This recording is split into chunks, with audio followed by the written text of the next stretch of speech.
नमस्कार प्यारे साथियों। मैं हिमांशु आप सभी का तिलक एजुकेशन के इस ऑनलाइन प्लेटफॉर्म पर हार्दिक स्वागत करता हूं। दोस्तों, कैसे हो दोस्तों आप सभी? आशा करता हूं आप सभी स्वस्थ होंगे और अपनी अच्छे से पढ़ाई भी कर रहे होंगे। रीट का एग्जाम काफी नियरेस्ट है और हमें अपनी तैयारी को इस तरह से करना है कि रीट अब की बार बिल्कुल आर पार करनी है और रीट में कोई भी कमी हमें नहीं छोड़नी है। इस तरीके से हमें तैयारी करनी है। तो दोस्तों, आप सभी अच्छी से तैयारी कीजिए और अपनी तैयारी को इतनी मजबूत बनाइए कि अब की बार आप लोगों को रीट का एग्जाम क्रैक करना ही है और मेंस की भी अच्छे से तैयारी करते रहिए। आज की जो क्लास है साथियों, वो हमारी काफी इंपॉर्टेंट क्लास होने वाली है, जिस क्लास में हम डाइजेस्टिव सिस्टम के बारे में डिस्कस करेंगे। एक क्लास हमारी कंप्लीट हो चुकी है और आज की जो क्लास है वो हमारी सेकंड क्लास होगी, जिसमें हम काफी सारा अच्छा डिस्कस करने जा रहे हैं। तो मेरा आप सभी से निवेदन है कि क्लास को अंत तक जरूर देखिएगा। काफी सारी चीजें, काफी इंफॉर्मेशन आप लोगों को आज की क्लास में मिलने वाली है। और जो भी साथी चैनल पर नए हैं वो चैनल को एक बार सब्सक्राइब जरूर कर ले, ताकि आप लोगों को ऐसे इंपॉर्टेंट जो साइंस की क्लास हैं वो देखने को मिलती रहे।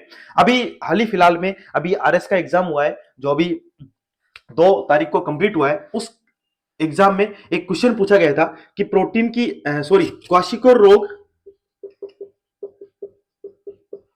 क्वाशिकोर रोग, ठीक है, ये किसकी कमी से होता है? और ये चीज हम लास्ट जब क्लास की थी, ठीक है, जब पाचन हम एक पहले पढ़ चुके हैं, तो पाचन में मैंने आप लोगों से डिस्कस किया है। आप क्लास यदि बैक जाकर देखेंगे तो आप लोगों को पता चलेगा कि क्वाशिक्योर रोग है, ये मैंने आप लोगों को अच्छे से करवाया। और साथ ही मैंने सिर्फ आप लोगों को यही नहीं बताया कि क्वाशिक्योर रोग होता किसकी कमी से, साथ में यह भी बताया कि 1 से 5 वर्ष की आयु के बच्चों में होता है। और ये क्वेश्चन भी आप लोगों से एग्जाम में पूछा जा चुका है। तो ये दोनों चीजें हैं जो आप लोगों को ध्यान रखनी है।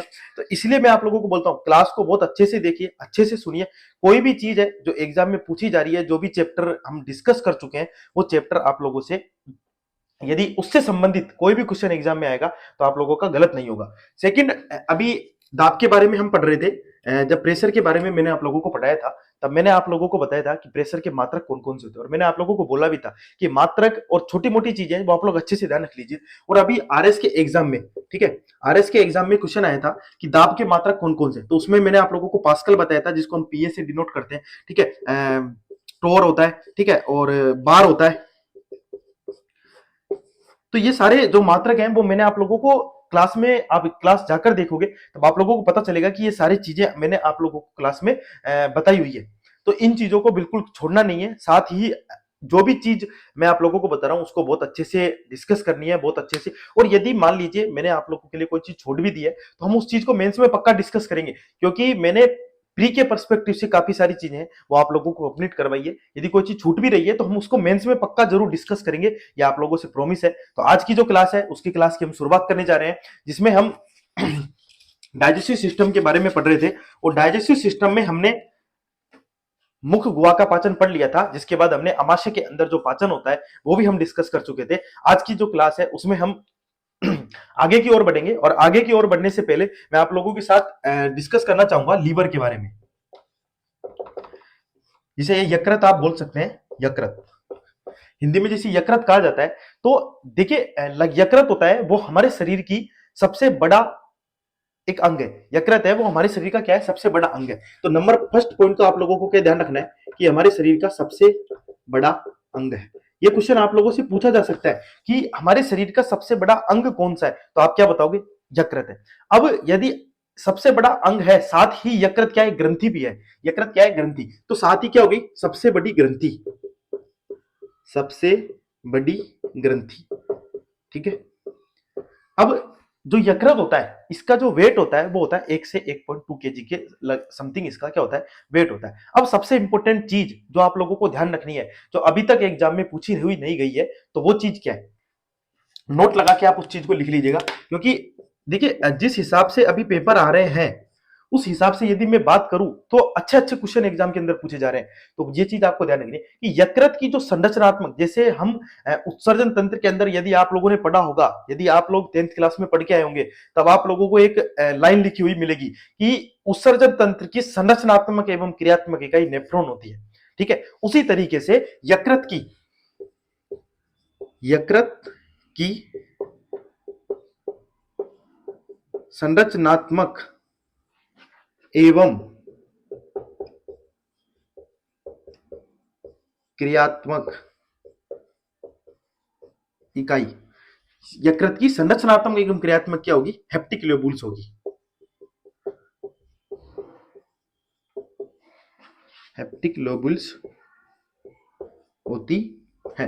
अब देखिए हेप्टिक लोब्यूल्स जो होता है ना, ये आप लोग यकृत से एक बार देख लीजिए ताकि आप लोगों को ये ध्यान रहेगा, डायग्राम के माध्यम से थोड़ा समझने की कोशिश करते हैं।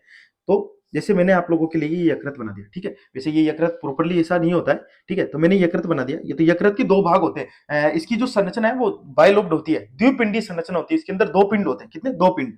तो जैसे ये यकृत है, इसके अंदर लोब्यूल्स होते हैं कुछ इस तरीके। इसके अंदर क्या होते हैं? लोब्यूल्स होते हैं। अब ये जो लोब्यूल्स है इसको ही कहा जाता है हेप्टिक लोब्यूल्स,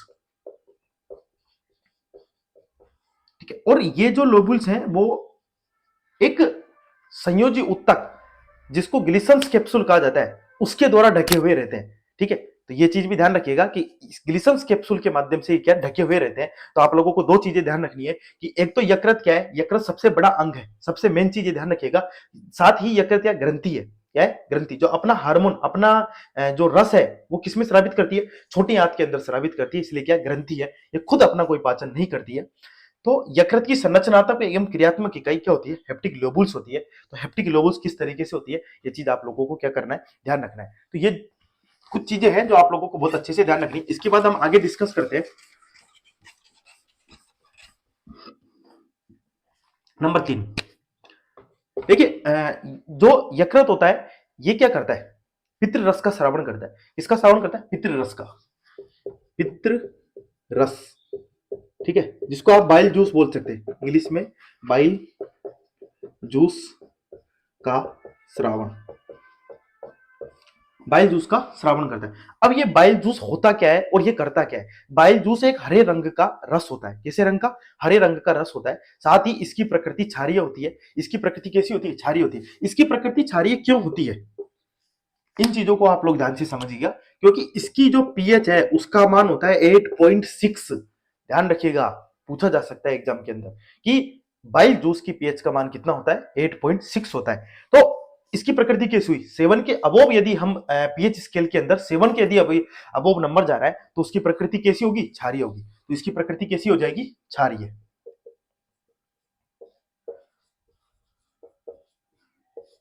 ठीक है, ये चीज आप लोगों को समझ में आ गई होगी कि इसकी प्रकृति क्षारीय क्यों होती है।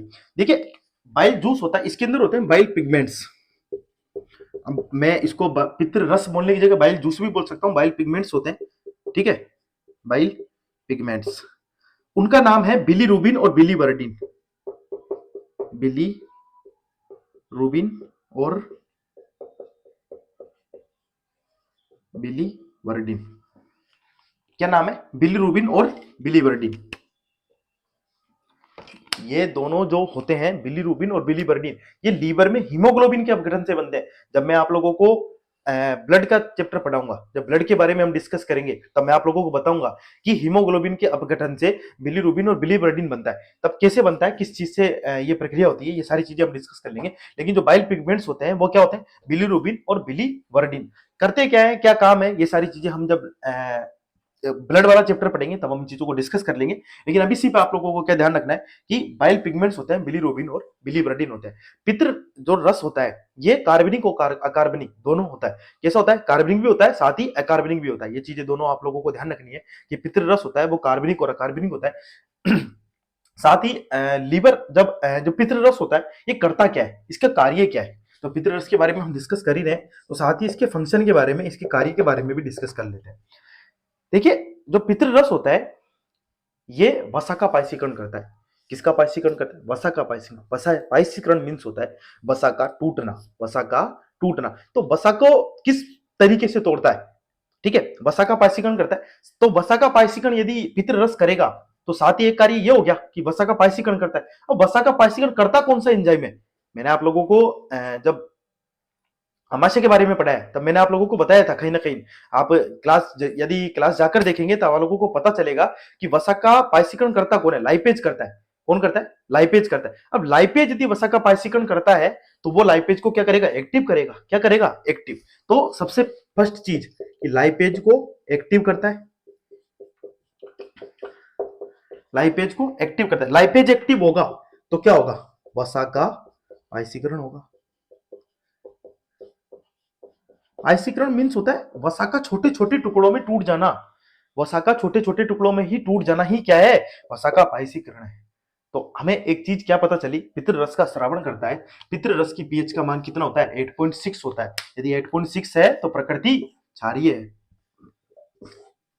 बाइल पिगमेंट्स होते हैं बिलीरुबिन और बिलीवर्डिन। लाइपेज को सक्रिय करता है, किसको सक्रिय करता है, लाइपेज को सक्रिय करता है, वसा का पाचीकरण करता है। लाइपेज सक्रिय होगा तो किसका पाचन होगा, वसा का पाचन होगा।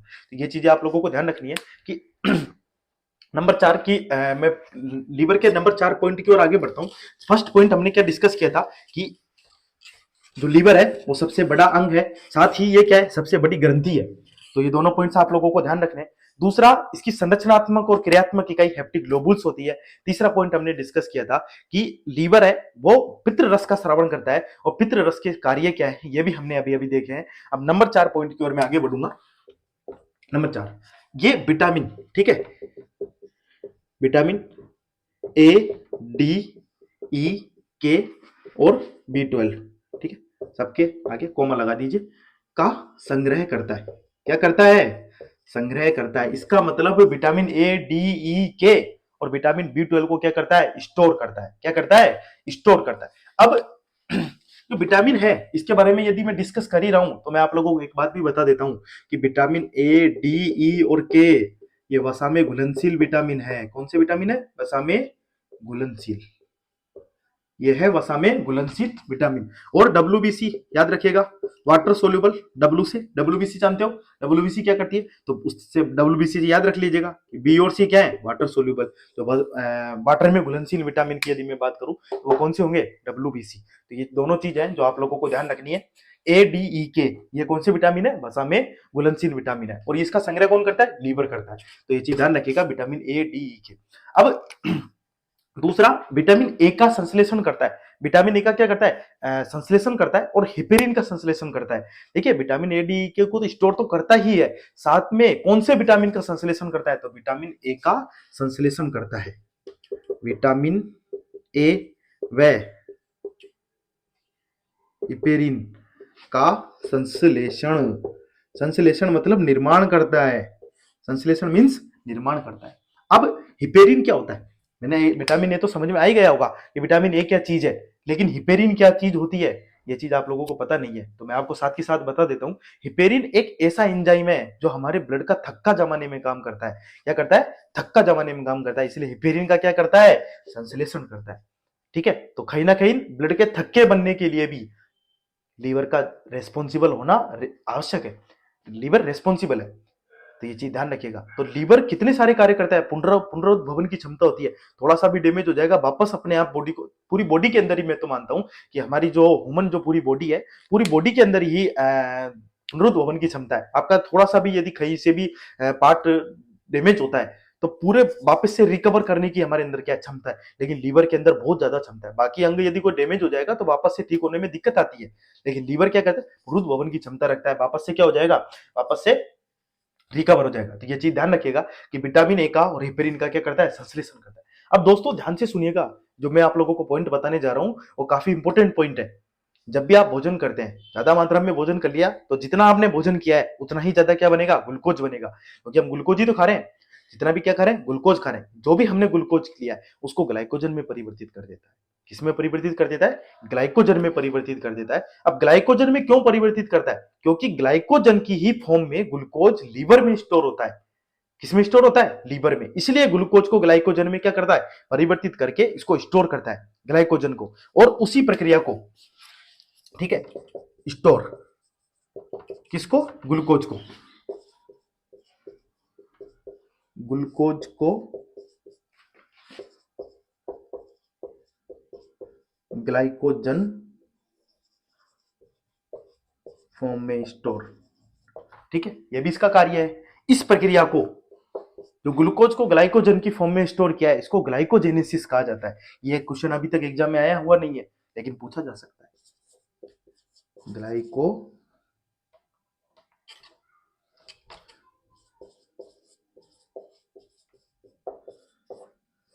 इस प्रक्रिया को ही क्या कहा जाता है, ग्लाइकोजेनेसिस कहा जाता है। तो यह भी चीज आप लोगों को बहुत अच्छे से ध्यान रखनी है कि ग्लाइकोजेनेसिस किसे कहा जाता है। ग्लूकोज को ग्लाइकोजन के रूप में परिवर्तित करना, ठीक है, और उसको लीवर के अंदर स्टोर करना ग्लाइकोजेनेसिस कहलाता है। तो ये चीज ध्यान रखिएगा, क्वेश्चन पूछा जा सकता है। तो नंबर 4 पॉइंट है कि विटामिन ए, डी, ई के जो कि वसा में घुलनशील विटामिन है उनका संग्रह करता है। विटामिन ए हिपेरिन का संश्लेषण करता है, प्लाज्मा प्रोटीन का भी संश्लेषण करता है करने को, तो ठीक है, ग्लूकोज का ग्लाइकोजन फॉर्म में क्या करता है, स्टोर करता है, और इस प्रक्रिया को ही क्या कहा जाता है, ग्लाइकोजेनेसिस कहा जाता है। ये सारे पॉइंट्स हैं, तो आप लोगों को क्या ध्यान रखने, लीवर के बारे में ध्यान रखने। अब मैंने आप लोगों को एक पितृ रस के बारे में अभी थोड़ी देर पहले, कुछ चंद सेकंडों पहले मैंने पितृ रस के बारे में जो डिस्कस किया था, वो पितृ रस हमारे आगे काम आने वाला है। कहाँ काम आने वाला है, छोटी आंत के अंदर काम आने वाला है। अब हम जिस चीज के बारे में डिस्कस करने जा रहे हैं वो है अमाशय, सॉरी अमाशय नहीं, अग्नाशय, उसको बोला जाता है पेनक्रियास। तो पेनक्रियास के बारे में हम डिस्कस करेंगे।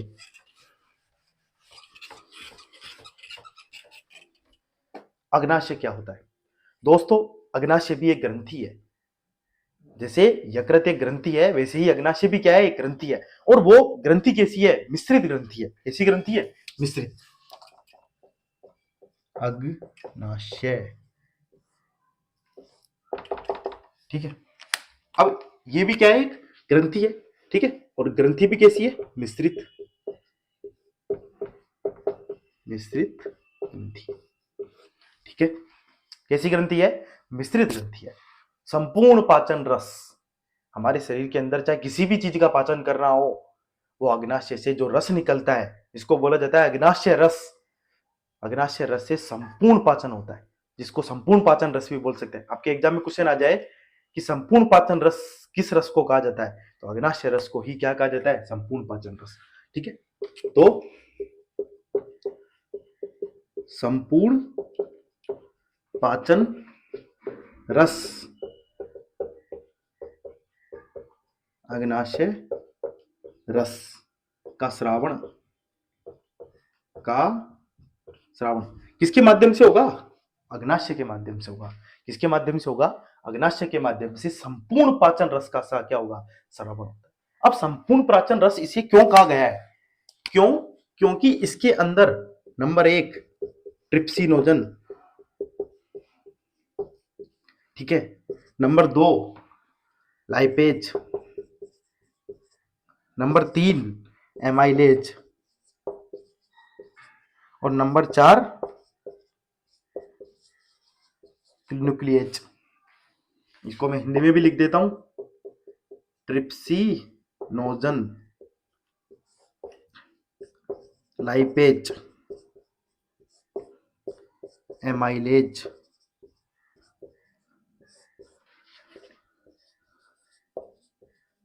न्यूक्लिएज।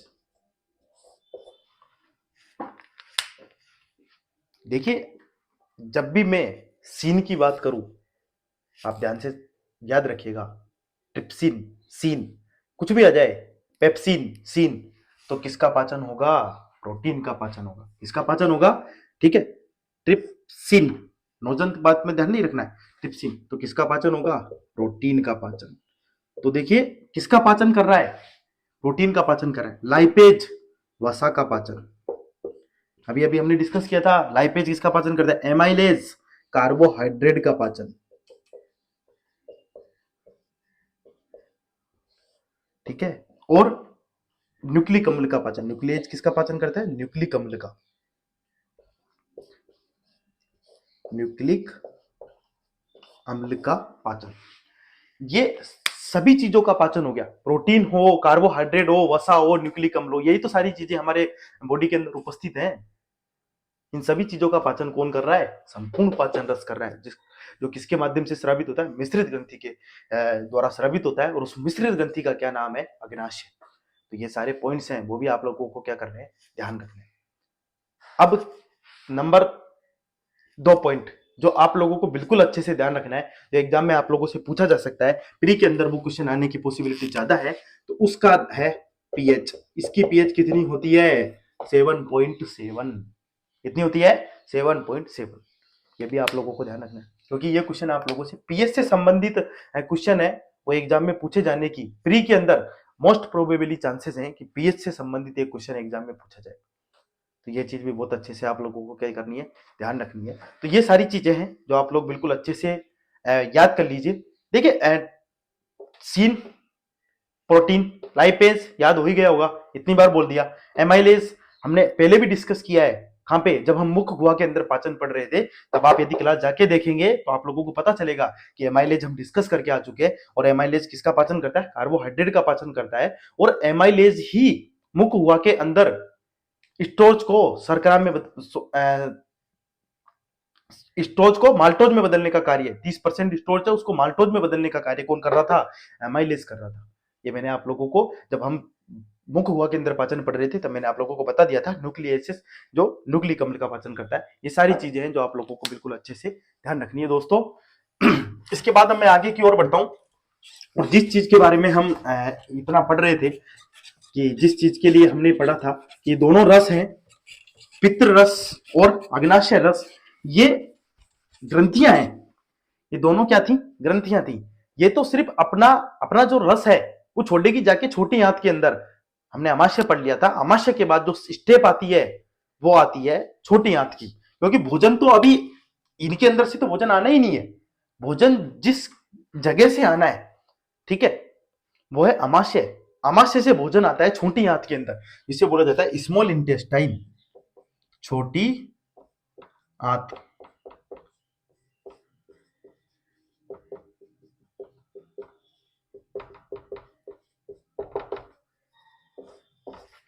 भोजन तो छोटी आंत के अंदर आना है ना। अब कहने को तो छोटी है, लेकिन लेंथ इसकी सबसे बड़ी है।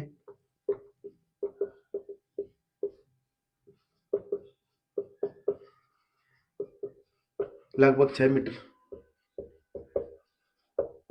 ठीक है। या फिर डायरेक्ट आप सबसे बड़ी लेंथ की जगह कैसे लिख लीजिए, इसकी जो लेंथ है वो होगी 6 मीटर। अब छोटी आंत के अंदर पाचन का समाप्त, द एंड, खत्म, पाचन खत्म हो जाएगा, इसके बाद कोई पाचन नहीं होगा। पाचन का समापन किसके अंदर होता है, छोटी आंत में। पाचन का समापन कहां होगा, छोटी आंत के अंदर होगा। नंबर 2, पाचन का समापन तो होता ही है, साथ में वसा का जो पाचन है, मेन रूप से वसा का पाचन यहीं पर होता है, ठीक है। तो मुख्य रूप से वसा का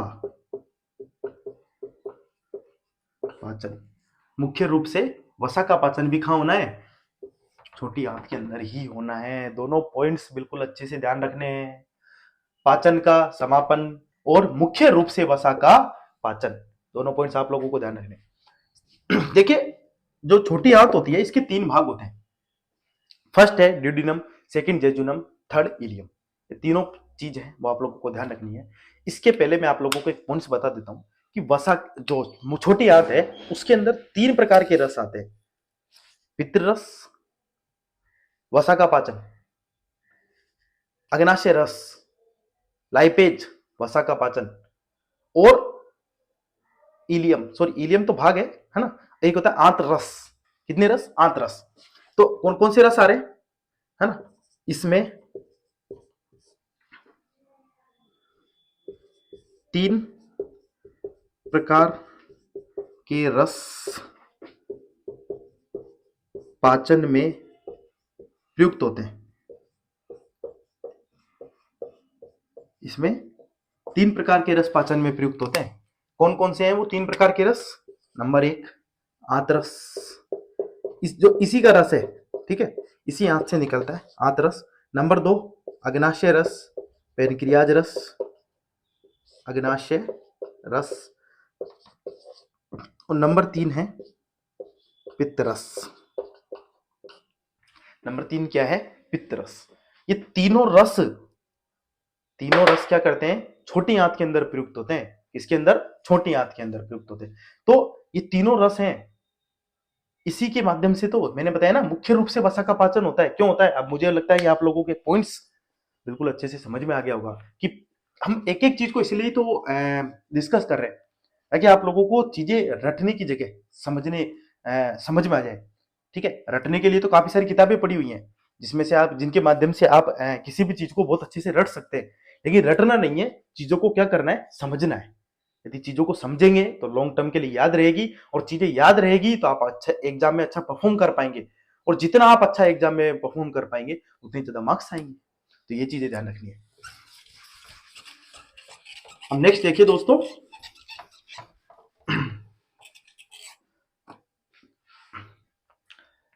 तीन भाग, ठीक है। छोटी आंत के होते हैं तीन भाग।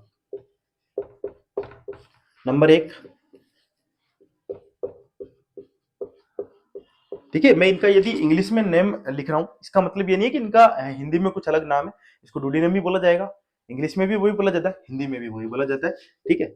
जेजुनम। नंबर तीन, इलियम।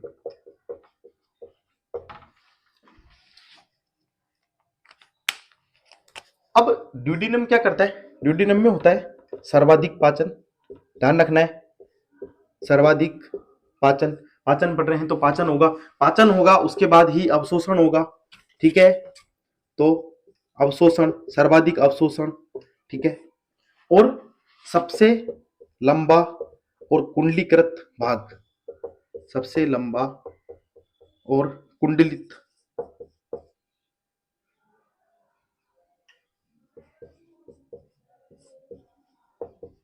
भाग यदि पूछा जाए कि कौन सा है तो वो कौन है, इलियम है।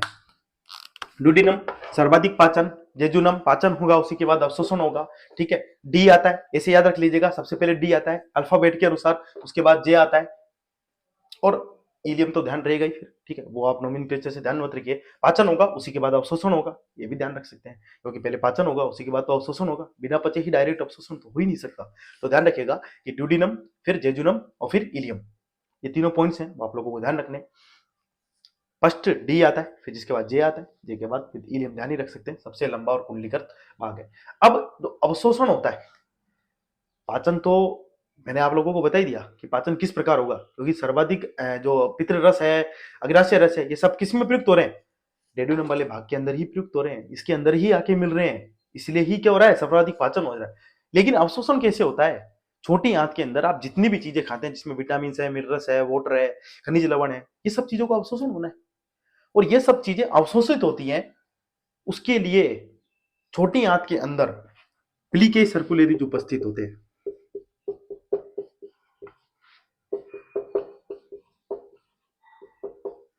सर्कुलेज, ठीक है। इनको बोला जाता है सूक्ष्म रसांकुर, सूक्ष्म रसांकुर, ठीक है। सूक्ष्म रसांकुर के माध्यम से अवशोषण,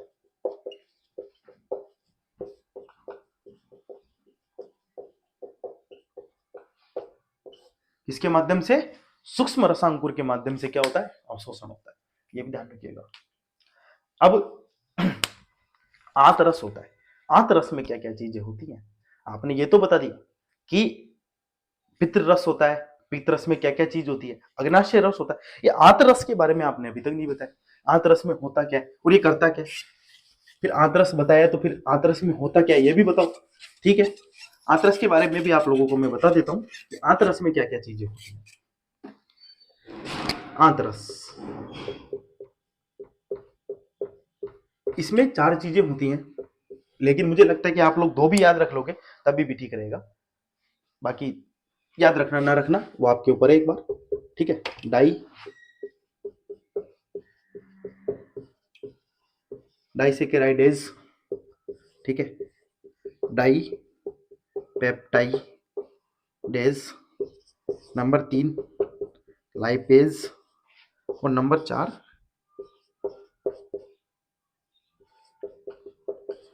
न्यूक्लियोटाइडेज। देखिए यहां भी लाइपेज आ गया, वसा का पाचन, ठीक है। इसलिए ही मैंने आप लोगों से बोला था कि मेनली जो वसा का पाचन है वो किसके अंदर हो रहा है, छोटी आंत के अंदर हो रहा है, क्योंकि तीनों रस ही वसा का पाचन कर रहे हैं, तीनों के अंदर ही कुछ ना कुछ ऐसी चीजें हैं, सॉरी तीनों के अंदर ही लाइपेज है, इसलिए ही तीनों वसा का पाचन कर रहे हैं। तो मुख्य रूप से जो वसा का पाचन है, ये क्वेश्चन एग्जाम में आप पूछा जा सकता है, मुख्य रूप से वसा का पाचन किस भाग के अंदर होता है, छोटी आंत के अंदर होता है, तो ये चीज ध्यान रखिएगा। अब डाइसेकेराइडेज, डाइपेप्टाइडेजेस, इन चीजों के बारे में हम जब मेंस के बारे में डिस्कस करेंगे तब हम इन चीजों के बारे में बहुत गहराई से जानने की कोशिश करेंगे कि ये चीजें होती क्या है। अभी सिर्फ आप लिटरा पढ़ लीजिए, क्योंकि प्री के अंदर इससे ज्यादा आप लोगों से कभी नहीं पूछा जाएगा। जितना भी आप लोगों से पूछा जा रहा है उससे मैं कहीं एक्स्ट्रा ही बताने की कोशिश कर रहा हूँ। इस चीज के लिए आप बिल्कुल बेफिक्र रहिए। तो इसके बाद हम लास्ट चैप्टर को खत्म करने की ओर आगे बढ़ते हैं और हम बड़ी आंत के बारे में डिस्कस करते हैं। तो बड़ी आंत क्या होती है? Large intestine. बड़ी आंत कहने की बड़ी है, बाकी तो छोटी है, सिर्फ कहने की बड़ी है। ठीक है, देखिए ये लंबाई में छोटी होती है, बाकी इसका जो मुख्य गुहा है वो चौड़ा होता है, इसलिए इसको बड़ी आंत कहा जाता है। और छोटी आंत है उसकी लंबाई अधिक होती है लेकिन उसका जो चौड़ाई है वो कम होती है, इसलिए उसको छोटी आंत कहा जाता है। चौड़ाई के अकॉर्डिंग यदि मैं बात करूं तो ये बड़ी है, और लंबाई के अकॉर्डिंग यदि हम बात करें तो इसकी लंबाई छोटी है। ये चीज ध्यान रखिएगा। बड़ी आंत है, इसके 3 भाग होते हैं, इसमें ज्यादा कुछ नहीं पढ़ना है। एक तो होता है सीकम, 3 भाग। ठीक है, इसके कितने भाग होते हैं? 3। प्री के अकॉर्डिंग आप लोग सिर्फ इतना पढ़ लीजिए, इसके 3 भाग होते हैं। नंबर 2 कोलन, ठीक है, और नंबर 3 रेक्टम। सीकम हमारे अंदर उपस्थिति नहीं होता, होता तो है लेकिन कोई काम का नहीं है, जीवाणु के वो सॉरी जानवरों के काम का है। इसकी अतिवृद्धि, ठीक है, इसकी अतिवृद्धि ही अपेंडिक्स कहलाती है। ये क्वेश्चन कई बार एग्जाम में पूछा जा चुका है। अतिवृद्धि ही अपेंडिक्स कहलाती है, अपेंडिक्स। और जानवरों के अंदर जो सेल्यूलोज होता है, घास खाते हैं उसके अंदर सेल्यूलोज उपस्थित होता है, उसका पाचन होता है वो सीकम वाले भाग में ही होता है। इसलिए हमारे तो कोई काम का है नहीं है। जानवर जैसे ही मनुष्य ने घास खाना छोड़ा, पहले मनुष्य घास ही खाता था तो उस समय काम का था, जब घास खाना छोड़ा तो कोई काम का नहीं रहा। इसकी अतिवृद्धि अपेंडिक्स होती है। कोलन सबसे लंबा, सबसे कुंडलीकृत भाग। अब मैं आपसे क्वेश्चन पूछूं कि सबसे लंबा और सबसे कुंडलीकृत भाग छोटी आंत के अंदर कौन सा होता है? इलियम होता है। कौन सा होता है? इलियम। सबसे लंबा। इसके अंदर क्या क्या चीजें होती हैं? ठीक है, जल, विटामिन और खनिज लवण और ड्रग्स। ड्रग्स में दो कुछ चीजें आती हैं, दवाई भी आती है, दारू भी आती है। तो ड्रग्स का क्या करता है? अवशोषण करता है, अवशोषण। इनका क्या करता है? अवशोषण करता है। सबसे लंबा भाग है H2O, विटामिन, खनिज लवण, ड्रग्स इत्यादि का क्या करता है? अवशोषण करता है। साथ ही रेक्टम, इसका क्या कार्य है? मल का संचय। मल का संचय कौन करता है? रेक्टम करता है। तो ये सारी चीजें आप लोगों को बिल्कुल अच्छे से ध्यान रखनी है। इतना यदि आप लोग फ्री में पढ़ जाओगे तो मैं गारंटी से कह रहा हूं कि आप पाचन तंत्र के अंदर एक सिंगल क्वेश्चन भी अपने पेपर के अंदर मिस नहीं पाओगे यदि आप लोग इतना सब कुछ यदि पढ़ के चले जाओगे। विश्वास रखिए, मैं अपने पूरे आत्मविश्वास के साथ ये आपसे कह रहा हूं कि इतनी सारी चीजें यदि आप पढ़ जाओगे, इन चीजों से यदि क्वेश्चन आया तो आप लोगों का एक भी सिंगल क्वेश्चन गलत नहीं होगा। इस चीज का आप विश्वास रखिए। बाकी देखिए, जो चीजें आपके आउट ऑफ सिलेबस पूछ ली जाए उसका तो फिर आप कोई सी भी किताब पढ़ के चले जाइए, उसके लिए फिर आपको बहुत अपर लेवल की किताबें पढ़नी पड़ेगी। लेकिन जो भी हमारी कोशिश है, जिस सिलेबस के अंदर, जिस जो बोर्ड के द्वारा जो सिलेबस निर्धारित किया गया है उसके अकॉर्डिंग यदि हम बात करें, उसके अकॉर्डिंग यदि आप लोग इतना पढ़ के चले जाओगे तो मेरी गारंटी है आपका एक सिंगल क्वेश्चन मिस नहीं होगा। बाकी तो कभी कोई भगवान नहीं होता, ठीक है, वो पूरी तरीके से ये दावा ठोक नहीं सकता कि वो आपका सिलेक्शन करा देगा। कोई भी टीचर या कोई भी आपको जो भी पढ़ा रहा है वो ये नहीं कह सकता कि आपका सिलेक्शन कर देगा। आपकी खुद की मेहनत और आपके खुद के प्रयास ही आप लोगों के काम आने वाले हैं। जितना आप अपने आप को खुद को, जितना आप किताबों के अंदर आप अपने आप को बिजी रखोगे उतना ही ज्यादा आप लोगों का ज्ञान बढ़ेगा। और जैसे जैसे ज्ञान बढ़ेगा वैसे वैसे आप सिलेक्शन के नजदीक चले जाओगे। इन चीजों का ध्यान रखिए और इन चीजों को बिल्कुल जो मैंने आपको पढ़ाया पॉइंट टू पॉइंट चीजों को याद रखिए। मैंने कोशिश की है कि आप लोगों को एक भी चीज, आप लोगों के जो पैटर्न है, जो पैटर्न दिया हुआ है, उससे बाहर ना जाए। मैंने इस चीज की पूरी कोशिश की है। उस चीज का ध्यान रखिए और अपनी पढ़ाई को निरंतर जारी रखिए। काफी कम समय है, 27 फरवरी को एग्जाम आपका निर्धारित है। सही समय पर आपका एग्जाम होना है। लेवल फर्स्ट का अलग होगा, लेवल सेकंड का एग्जाम अलग होगा। 27-28 दो डेट निर्धारित की गई है, जैसा कि मुझे ज्ञात है। तो आप अपनी तैयारी को बिल्कुल एकदम परफेक्ट रखिए। प्री के अकॉर्डिंग तैयारी को परफेक्ट रखिए। मेंस के लिए काफी टाइम मिलने वाला है और हम मेंस के लिए, मैं आपसे प्रॉमिस कर रहा हूं, बहुत अच्छे से चीजों को, एक एक चीजों को बहुत डीपली तरीके से पढ़ेंगे। जितना भी बोर्ड के द्वारा निर्धारित किया गया है वो सब चीजों को हम पढ़ के जाएंगे। और जितना अच्छे से हम पढ़ेंगे उसके अकॉर्डिंग मैं आपसे विश्वास के साथ कह सकता हूं, यदि कोई क्वेश्चन एग्जाम में आप यदि थोड़ा आउट भी चला गया ना, तब भी वो आप लोग उसको अटेम्प्ट तो जरूर करके आओगे। आप लोगों के अंदर इतनी समझ विकसित हो जाएगी कि आप उस क्वेश्चन को अटेम्प्ट कर सको। इस चीज का आप विश्वास रखिए और अपनी तैयारी में बिल्कुल मस्त रहिए दोस्तों, और अच्छे से अपनी पढ़ाई करते रहिए। हम नेक्स्ट क्लास में जरूर आप लोगों के साथ, मैं आप लोगों के साथ मिलूंगा। तब तक के लिए धन्यवाद। जय हिंद, जय भारत।